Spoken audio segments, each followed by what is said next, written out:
Hello everybody, it's Jama Mulmy. Welcome back to another scrapbook process video. Today I am scrapbooking this super special picture of my friend Stephanie and I. I just have this one photo from a special crafty weekend that we had together recently. So I'll just be doing a one-page layout and I'm going to talk a little bit more about that photo in a little bit. I wanted to use this really cool striped paper, which is from the Sawyer scrapbooking kit that I have left over from a couple months ago, but I thought it worked perfectly with what we're wearing. This sort of Harbour color shirts matches the Harbour in the paper. And then we've got all of these really beautiful flowers in this wall hanging that she created, and she used a lot of Cricut cuts on that. But I am going to use these layered flowers, thin cuts, to die cut some of my shapes. I had a lot of scraps. I'm going to use the two different sides of the yellow because Close to My Heart's cardstock is two-sided. So I've got a light side and the true color. I've got some pink, some vellum. I thought bringing in some glitter paper would be fun. I especially love the Harbour glitter paper. It's just beautiful. And then we've got some Harbour cardstock, mint, and grape. So I've gone ahead and cut out a bunch of these layered flowers. And I love these ones that have an inside piece. It's like a twofer because you could layer them in different ways. So this could layer on top of here. And then these look really cute layered on top of anything too. So there's lots of ways to mix and match these. I did a little bit of glitter paper as well in the white and the Harbour. And this piece as well. You have to be a little careful poking out this delicate inside, but this is a really fun one to layer up as well. So I've got those all cut. I put my photo on a Harbour mat. So I think that will look good. And I've got my inspiration layout in front of me. This is by Heather Guy and it's a layout from Paper Issues. And I really like the torn edges and those stripes on the side and then some mixed media stencils and stuff in the middle. So I'm going to be using this as my inspiration. And then I've also got some stamp sets that I pulled out. I've got the Perfectly Imperfect Patterns, which is always a fun go-to. I've got this In Full Bloom scrapbooking set, and I thought maybe stamping the butterflies might be cute. They do come with matching dies, so you can die cut them out as well, but I might just stamp them. And then I have a couple of craft sets that I thought might be fun since this was a crafty weekend. So let's dive in and see what happens. The first thing I'm going to do is adhere this white background sheet to my Versamat, and that ensures that my paper stays straight and I can line things up nicely. I love the Versamat.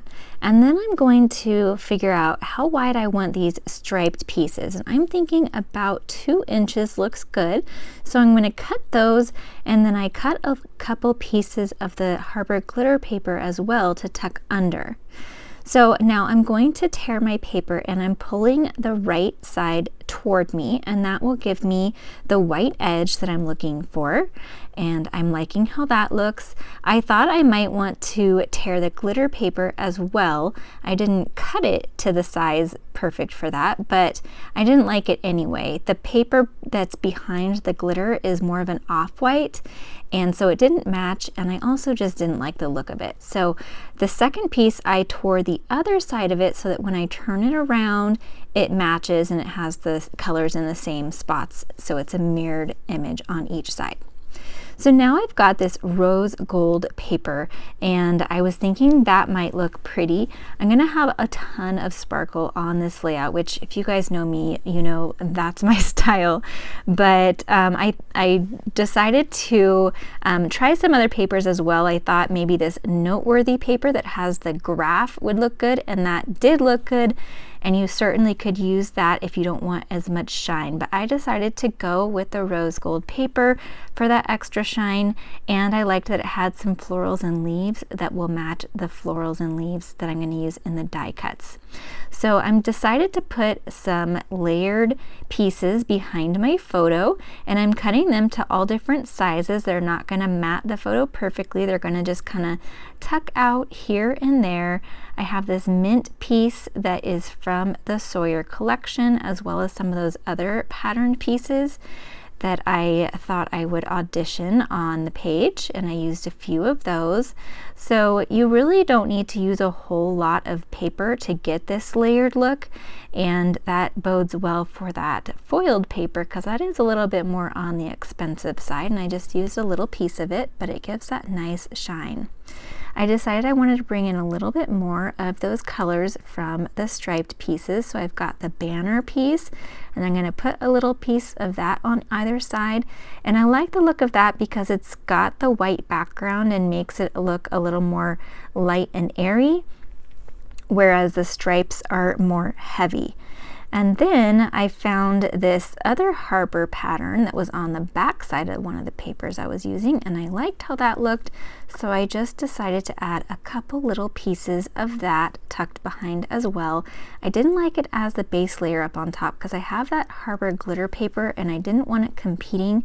I just wanted a tiny bit sticking out just to bring that same pattern from the bottom right to the top left. So I got those all adhered down very carefully. I kept them in place and just put my tape runner, kind of tacked it here and there to make them all stay together so I didn't have to lift them all up again. And now I'm going to lay my striped borders on the side.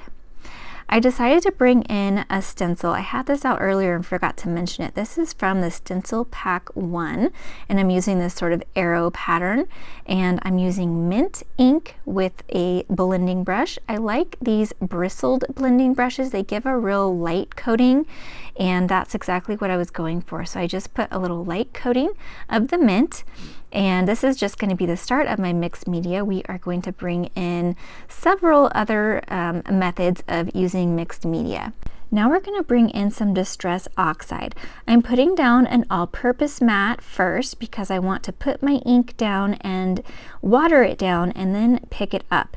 I wasn't sure which yellow I wanted to go with, so I used mustard seed and squeezed lemonade and tested them out first on this scrap piece of paper to see which color I liked. I thought the mustard seed was a little too dark, and then the squeezed lemonade was a little light, so I decided to add more mustard seed, water it down some more so that it was a little lighter, and then put it down onto my layout. And at first when I put it down, I thought, oh boy, that is not what I wanted. It reminded me of the layout I did of my son potty training outside. If you haven't checked that out, I'm going to leave the link up above because that was a great fun layout. But anyways, most of this is going to get covered up. So I was trying not to stress. I was just going with it.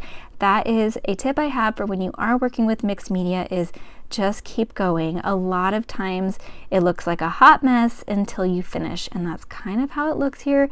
But don't worry, most of this gets covered up, and it really is not going to look like pee on a layout when we're done with it. So I'm going to tuck my glitter paper under there now, and I'm using my Versamat to make sure that I've got both sides even. And then I'm going to take out this Perfectly Imperfect set, and I'm going to go with that one on the right to add a little more texture and pattern to the layout. But I'm not going to put this on a stamping block. I'm just going to use my fingers because I want a really organic look. I don't want it to be perfect. I want it to be even more imperfect than the name implies. So I'm just using my fingers to pick up some ink and put it down on the layout, and making sure that each time I put it down is just a little bit different, and I'm really liking the way that this is all coming together. And then next I'm going to take the paint splatter stamp from that Perfectly Imperfect set, and I'm going to use pink this time to add some pink splatters. This is a great way to add splatters to your layout if you don't like using like a paintbrush or a splatter brush, and you can have a little bit more control of where your splatters are going to go. So I'm really liking how this is all looking. It's still a little bit too much yellow for me, but a lot of that again is going to get covered up with all of our flowers. So now I've got my stamp sets out that are the crafting theme, and I'm just stamping them in intense black ink because I'm not sure yet what I'm going to do with them. And if I decide to color them with alcohol markers, it will work with the intense black. I do end up using kind of like a watercolor look on them though. And I decided to just cut those out loosely and set them aside and do all of my florals first because I wasn't sure exactly where those are going to go, and they are the star of the show, so I wanted to get those down first, and then we'll figure out where all of those stamped images are going to go. All right, so as I get these flowers all layered up, I want you to notice that they can all be mixed and matched and kind of tucked in here and there, and I play with them a lot, kind of figuring out which colors I want layered on top of each other, which shapes I like on top of each other, and so I'm going to go back and forth and pull things in and out and all that. So I sped this up quite a bit and I cut a lot of it out because it took me quite some time, but it is a really fun part of the process for me. So while I do that, I'm going to talk about this photo. This is my really good friend Stephanie, and she lives in Vancouver, Washington, which borders Oregon. And when I lived in Oregon, we used to get together a few times a year to craft, and I haven't been able to get together with her since moving. So she flew me to her house for my birthday weekend this past November, and we just had the best craft retreat girls weekend. It was so much fun. Her husband was out of town, and we just crafted and had easy meals, and I wish we got more photos together, but you know, when you're crafting, you are not doing yourself up and you're just busy. So I'm glad that we got this one though. So you may have noticed that I moved one of the flower clusters down to the bottom. I wanted more of the weight down on the bottom to kind of anchor it down there, and so there's just two flowers up in the top. And later I do realize I don't like the two pink flowers up at the top, and then there's a lot of purple down at the bottom, so I do change that later off camera, and you'll see that in the still photos. But now I'm just going to kind of tuck everything in and glue it down, and I'm just showing you parts of it, but I just glue the base of the leaves down so I can curl them up later if I want. And then I decided to add more of those pink splatters, but this time I didn't put the stamp on the block, I just put it on my fingers, and that gave me a little more control to be able to tuck it under things. And since it's just a loose splatter, if it doesn't get stamped down perfectly, it's no big deal, and after all, I'm going after that kind of imperfect look. So I really liked that as my title, the I craft so hard I sweat glitter, and I was auditioning some of those titles and then realized I wanted to have my journaling down there, and I wasn't sure I even really wanted a title. So I found this I Love Crafting stamp and was trying to figure out where to tuck that, and then decided I wanted to just kind of cut it into a banner. I did lose some footage here, so I'm going to show you sort of cutting it into a banner and then show you what I did to color these images, because I lost that footage, unfortunately. My camera stopped.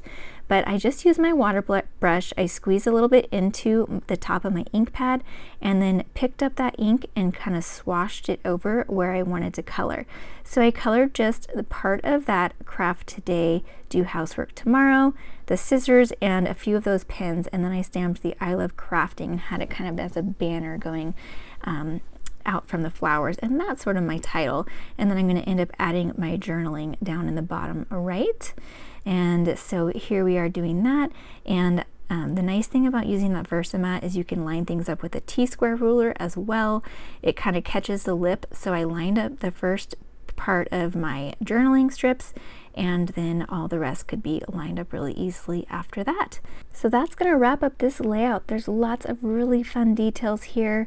I hope that you can catch some of the details. It's really hard to appreciate it all on video, but I hope you enjoyed, and if you did, please give this video a like and subscribe to my channel if you haven't already. Here are a couple more videos that I think you might enjoy. I hope you have a wonderful day.